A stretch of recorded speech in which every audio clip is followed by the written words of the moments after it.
In April 1943, the Hagley Wood estate in the English Midlands was quiet, damp, and dense with shadows. 4 local teenage boys were trespassing on the sprawling grounds of Lord Cobham's property, looking for bird nests to poach. One of the boys, Bob Farmer, scaled an old, nearly hollow wych elm. Reaching the upper branches, he peered down into the dark cavity of the trunk. Looking back up at him from inside the wood was a grinning human skull. Terrified of being prosecuted for trespassing, the boys made a pact to keep the discovery a strict secret. But the youngest, Tommy Willis, was deeply unsettled by what they had seen and eventually confessed to his father. His father contacted the Worcestershire Constabulary. That single admission turned a hidden woodland secret into a formal police investigation, establishing the baseline facts of the mystery. Investigators systematically recovered the contents of the tree: a skeleton, a wedding ring, a pair of crepe-soled shoes, and fragments of clothing.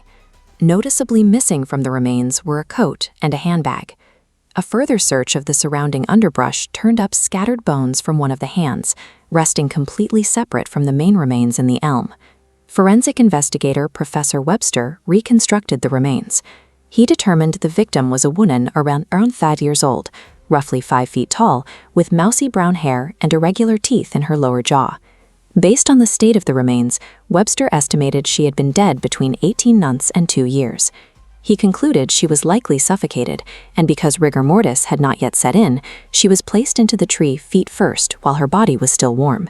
These physical details formed the absolute limit of the police's evidence. They had a victim, a specific location, and a timeline of death, but they lacked an identity. Police circulated her description to other forces and posted notices in dental journals, hoping a practitioner might recognize her irregular jawline. The leads went nowhere. Locals recalled a report from 1941 about screams echoing out of Hagley Wood. At the time, a search found nothing, and the noise was attributed to foxes. Without a suspect, that old report took on a darker context. Then, in 1944, chalk graffiti began appearing on walls around the region.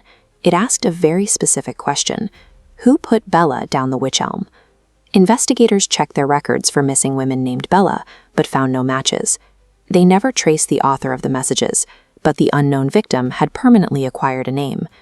The appearance of the graffiti pushed the investigation into the realm of legend.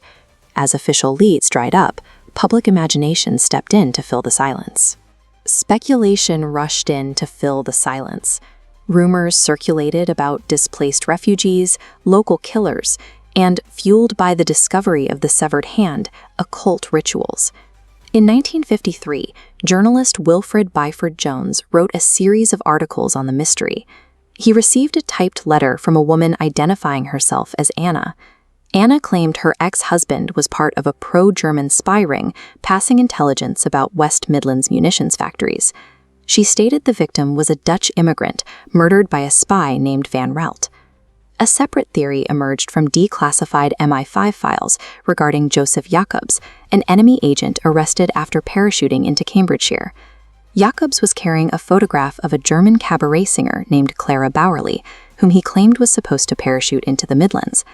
The names Clara Bowerly and Clara Bella merged in the public consciousness, creating a decades-long conviction that Bella was the missing singer. Driven by wartime anxiety and the allure of a complex narrative, the elaborate espionage theory completely overpowered the physical evidence gathered at the tree. Decades later, historians shifted their focus away from local rumors and legends and began digging into the documented archival records. This timeline compares the forensic death window of the unknown woman against the newly documented life events of Clara Bowerly. Researcher Giselle Jacobs traced the singer's official paperwork. The documents show Clara Bowerly died in a Berlin hospital on December 16, 1942, from veronal poisoning. She was in Germany, dying in a hospital, during the exact window the woman in Hagley Wood was suffocated and placed in the tree. Rigorous archival work successfully dismantled the most persistent and elaborate theory of the case, but in doing so, it erased the victim's only assumed identity. In 2005, the West Mercia Constabulary conducted a formal review of the cold case. Finding no clear investigative leads left to pursue, they recommended the file be closed. The surviving police records were officially transferred to the Worcestershire County Archives, effectively reclassifying the case as a historical record. After more than 80 years, the elaborate and wild rumors of parachuting spies, foreign assassins, and black magic have faded. What remains today are the hard facts from April 1943, a hollow wych elm, and the remains of a woman. The identity of the victim has never been found. The person who killed her was never caught, and the author of the chalk graffiti was never identified. Stripping away the folklore leaves only the tragedy of a forgotten woman, leaving the secret of Hagley Wood locked securely in the past.